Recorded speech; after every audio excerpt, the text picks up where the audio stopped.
Have you ever felt like your entire life was hijacked by responsibilities you didn't ask for? Like you were drowning under the weight of everyone else's needs while your own dreams slipped through your fingers? That's exactly what happened to me when my parents decided I had to step up and basically become a second parent to my younger brothers, leaving me with zero time for myself, my passions, or even a moment to breathe. But what I did to reclaim my life, the way I fought for a sliver of freedom, might just shock you. And it's changed everything about how I see family, sacrifice, and my own worth. I'm still wrestling with the fallout, torn between guilt for wanting something for myself and the fierce need to hold on to who I am. This isn't just a story about babysitting or sibling drama. It's a raw, emotional journey of resentment, love, and the desperate search for balance when you're forced to grow up too fast. Stick with me as I spill the messy truth about losing myself to family obligations and the unexpected way I clawed back a piece of my own happiness. You won't believe the lengths I went to, and I need your help to figure out if I've finally found my footing or if I'm still just running from the guilt. My name's Ethan, and I'm 27, living in a small, tight-knit town called Asheville, North Carolina, nestled in the Blue Ridge Mountains where the air always smells like pine and the misty peaks feel like they're hiding secrets. I'm a graphic designer, or at least I'm trying to be, freelancing from my cluttered bedroom while dreaming of the day I can turn my sketches into a real career. Asheville's a quirky place, full of artists, breweries, and winding trails, the kind of town where everyone knows your business, but also rallies around you when times get tough. I grew up in a modest split-level house on the edge of town, near the French Broad River, where the sound of rushing water was a constant backdrop to a childhood that was equal parts chaotic and comforting. My family's big, mom and dad, me, and my three younger brothers, Caleb, who's 15 and full of teenage angst, Noah, 12, a quiet kid with a sharp wit, and little Jamie, just 7, the baby who can melt your heart one second and drive you up the wall the next. I love them, I really do, but when my parents dropped the bomb that I had to basically raise them while they worked double shifts to keep us afloat, it felt like my life was no longer mine. The emotional conflict started about 2 years ago, though the pressure had been building long before that. Mom's a teacher's aide, and Dad works construction, both grinding away to pay the bills after some rough financial hits. Medical debt from Jamie's asthma treatments, a car repair that drained their savings. I'd always helped out, picking up the boys from school or making dinner when I could, but after I graduated college and moved back home to save money, their expectations shifted. One night, over a tense dinner of spaghetti and canned sauce, they laid it out. They needed me to take on more, way more. I was suddenly in charge of getting the boys up for school, packing lunches, helping with homework, driving Caleb to soccer, Noah to chess club, Jamie to doctor's appointments, all while trying to build my design portfolio on the side. I remember sitting there, fork halfway to my mouth, feeling this heavy, suffocating weight settle on my chest.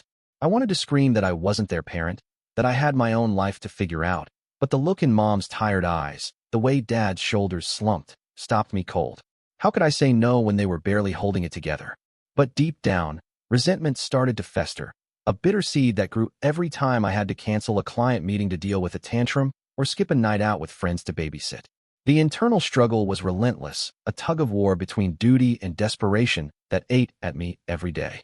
I'd wake up at 6 a.m. to get Jamie ready, his sticky fingers tugging at my shirt while I tried to gulp down coffee, already dreading the chaos of the day.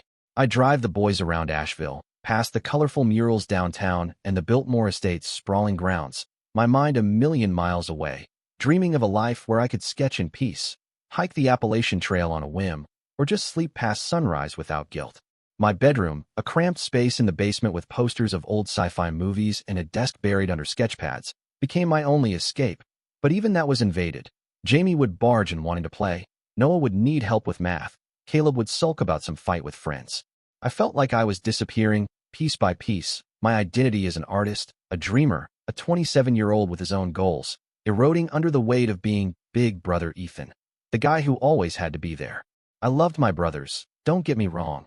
Jamie's gap-toothed grin, Noah's shy thanks, when I explained fractions, Caleb's rare moments of vulnerability, but I hated what this role was doing to me. Was I selfish for wanting out, for craving just a few hours to myself, or was I justified in feeling like I'd been forced into a life I didn't choose? Memories of the past kept creeping in, too, adding layers of guilt to my frustration. I thought about growing up, how I'd always been the responsible one, the kid who made sure Caleb didn't burn the house down with his experiments, or that Noah didn't get lost on family hikes in the mountains. I remembered the summer I was 16, when Mom had to work extra shifts and I spent weeks teaching Caleb to ride a bike, cheering him on as he wobbled down our gravel driveway, his face lighting up when he finally got it. I thought about Noah's first chess tournament, how I'd sat in the crowd, prouder than anyone, when he won third place. And Jamie, God, Jamie, born when I was already in college, this tiny bundle I'd held in the hospital, promising I'd always protect him. Those moments tied me to them, made me feel like walking away, even for a second, was a betrayal of everything I'd ever been to them. But at the same time, I couldn't shake the memory of my own dreams, the nights I'd stayed up in college sketching logos and dreaming of gallery shows, the plans I'd made to travel, to build a name for myself. Where had that Ethan gone? Was he still in there, buried under diaper runs and algebra homework, or had I lost him for good? The resentment built slowly, like a storm gathering over the Blue Ridge, until it started spilling out in ways I wasn't proud of. I'd snap at Caleb for leaving his cleats everywhere, my voice sharper than it needed to be, watching his face fall before he stormed off. I'd rush through helping Noah with projects, barely listening as he rambled about knights and pawns, too exhausted to care. Even Jamie, sweet little Jamie, felt the edge of my frustration when I'd sigh too loudly at his endless, why questions. I hated myself for it. Lying awake at night in my basement room, the hum of the old furnace mixing with the guilt gnawing at my gut. I'd stare at my sketch pads, untouched for weeks, and feel this hollow ache, like I was failing everyone, my brothers, my parents, myself. I started sneaking out after the boys were asleep, just to walk along the river, the cool night air a temporary balm as I tried to clear my head. I'd pass the funky shops on Biltmore Avenue, the streetlights reflecting off the water, and wonder if this was my life now, forever stuck in a cycle of obligation with no room for me. The internal conflict was a constant drumbeat. I wanted to be there for my family, to be the rock they needed, but I also wanted to live, to breathe, to remember who I was outside of Ethan, the stand-in dad. The unexpected twist came about a year into this grind, and it turned everything I thought I knew upside down, forcing me to rethink my anger and my choices. It was a rainy October afternoon, the kind where the mountains disappear into gray mist and the house feels like a damp cage. I was cleaning out the garage, a rare moment of downtime while the boys were at school, looking for some old art supplies I'd stashed away. Under a pile of camping gear, I found a beat-up shoebox labeled Ethan's Stuff in Caleb's messy scrawl. Curious, I opened it, expecting junk, but instead, I found a collection of things I hadn't seen in years. Old sketches I'd done as a teen, a cheap plastic trophy from a middle school art contest, even a crumpled note I'd written to Caleb years ago, telling him I believed in him after he flunked a test. Tucked at the bottom was a folded piece of paper, newer than the rest, and when I unfolded it, my breath caught. It was a letter from Caleb, dated just a few months back, written in pencil like he'd been too nervous to use pen. He wrote about how he knew I was struggling, how he saw me staying up late, how he heard me sigh when I thought no one was listening. He admitted he felt like a burden, that all the boys did, and that they'd been trying to be good so I wouldn't hate them. He ended it by saying he looked up to me more than anyone, that he wanted to be strong like me someday, and that he was sorry for making my life harder. Reading that letter, sitting on the cold garage floor with rain drumming on the roof, I felt like the ground had shifted beneath me. All this time, I'd been so wrapped up in my own resentment, my own loss, that I hadn't seen how much they noticed, how much they cared. Caleb, the moody teen I thought didn't give a damn, had been watching me, feeling my pain, carrying his own guilt. It hit me then that my struggle wasn't just mine. It was theirs too, that we were all trapped in this cycle of sacrifice and unspoken hurt. I thought about Noah's quiet way of hovering near me, always offering to help with dishes, and Jamie's clingy hugs, like he sensed I needed them. Had I been so blind, so focused on what I was losing, that I missed how much they were trying to give back in their own small ways? The letter didn't erase my frustration. God, I was still exhausted, still desperate for freedom, but it added a new layer to my conflict, a realization that my brothers weren't just burdens. They were kids who loved me, who needed me, and who were hurting too. It made me question everything. Was I wrong to want out, or was it okay to still fight for myself even knowing how much they relied on me? That discovery fueled the response that even I didn't see coming, a quiet rebellion that became my way of reclaiming a piece of myself without abandoning them. I didn't confront Caleb about the letter. I wasn't ready for that vulnerability, and I don't think he was either, but I decided I couldn't keep drowning. Instead of giving up or exploding, I started carving out time for me, no matter how small, no matter the guilt. I set a hard rule. After 9 p.m., once the boys were in bed, my time was mine. I'd lock my basement door, put on headphones, and sketch, even if it was just for an hour. letting the lines and colors pull me back to who I used to be. I started waking up 30 minutes earlier, before the chaos, to sip coffee on the porch and watch the sunrise over the mountains, breathing in the crisp Asheville air like it was a lifeline. I even joined a local art group that met once a month at a downtown cafe, forcing myself to leave the house, to connect with other creatives, to remember I was more than just a babysitter. It wasn't much, but it felt like a revolution, a way of saying I mattered too, even if I had to fight for every second of it. The guilt still lingered. Every time I locked that door, I'd wonder if Jamie had a nightmare or if no one needed to talk. But I pushed through, telling myself that I couldn't pour from an empty cup, that I had to save myself to save them. The weeks after that were a delicate balancing act, a tightrope walk between my newfound boundaries and the ever-present pull of family. I'd catch Caleb watching me sometimes, his eyes searching, like he knew something had shifted but couldn't place it. Noah started asking about my sketches, shyly pointing out ones he liked, and Jamie would doodle beside me on scrap paper, giggling when I drew him as a superhero. Those moments were bittersweet, tiny bridges between us, but they didn't erase the exhaustion or the longing for more. I'd hike alone on weekends when Mom was home, trekking up to Looking Glass Rock, the panoramic view of the Pisgah National Forest stretching out like a painting, and I'd feel this mix of peace and ache. Peace for the quiet, ache for the life I still wanted, the one where I could chase my art without a ticking clock of responsibility.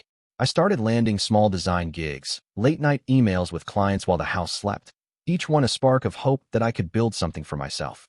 But every step forward came with a shadow of doubt. Was I taking too much for myself? Was I failing them by not being fully present? The internal conflict never left, just morphed into a new shape, a question of whether balance was even possible or if I'd always be torn. I've been reflecting a lot on the past, too, trying to untangle the roots of this struggle, to understand why it's so hard to put myself first. I think about my parents, how they've always sacrificed, how Mom's hands are calloused from years of work, how Dad's back aches from long days on sites. I grew up watching them give everything for us, and maybe that's why I feel like I have to do the same. Like saying no is a betrayal of their example. I remember family trips to the Blue Ridge Parkway, piling into the old minivan, laughing over burnt marshmallows at campfires, and how even then, I'd keep an eye on the boys, making sure they didn't wander off. Was I always this person, the caretaker, or did I become him out of necessity? I think about my art, too, the first time I sold a drawing at a school fair, the rush of pride when a teacher said I had talent. That Ethan feels so far away now, buried under years of later, of putting everyone else first. I wonder if I can dig him out, if I can merge the brother I am with the artist I want to be, or if one always has to lose. Asheville itself feels like a character in this story, a place of beauty and burden that mirrors my own heart. I walk its streets, past the buskers playing banjo on Wall Street, the galleries showcasing local art I dream of being part of, and I feel both inspired and trapped. The mountains are a constant reminder of endurance, standing tall through storms, but also of weight, of something unmovable. I think about the river, always flowing, always changing, and wonder if I can be like that, adaptable, moving forward even when the current pulls me back. I've started sketching the town more, capturing the way the light hits the Art Deco buildings or the fog wraps around the peaks, using my art to process the chaos, to hold on to myself. I picture a future where I'm showing my work at the River Arts District, where my brothers come to cheer me on, where I've found a way to be there for them without losing me. But I also picture a future where I'm still stuck, where the guilt wins, where I wake up at 40 and realize I never lived for myself. The uncertainty is a heavy fog, much like the one that rolls over the mountains, obscuring the path ahead. I'm sitting here now, in the quiet of my basement room, the faint glow of my desk lamp illuminating a half-finished sketch of the French Broad River, the house silent for once as the boys sleep upstairs on this chilly North Carolina night. I've been fighting for these small pockets of time, these fragments of Ethan, but I'm still not sure if it's enough, if I'm doing this right. Caleb's letter is tucked in my drawer, a reminder of their love and their burden, and I wonder if he'll ever know how much it changed me, if we'll ever talk about the weight we both carry. I'm left asking myself if I can keep this balance, if I can be the brother they need while still chasing my own light, or if I'm doomed to always feel split in two. How do you love your family without losing yourself? How do you set boundaries when every no feels like a betrayal, every yes to yourself a selfish act? I want to believe there's a way forward, a path where I can be whole and still be theirs, but I'm scared of what I might have to sacrifice to get there. I'm sharing this story with you because I'm still searching for answers, still trying to navigate the messy intersection of duty and desire, of family and freedom. Have you ever felt trapped by responsibilities, forced to put your life on hold for someone else's needs? How did you handle it? Did you push back, find a compromise, or just keep giving until you broke? Maybe you've had to fight for yourself while still loving the people who depend on you. How did you draw that line, and did it hold? I'd love to hear your experiences, your wisdom, because I believe we can grow from each other's struggles and triumphs. As I look ahead, I'm wondering if I'll ever feel whole again, if my art and my family can coexist, or if some tensions never resolve. Thank you for listening to my journey, for being here through the resentment, the love, and the fragile hope I'm clinging to.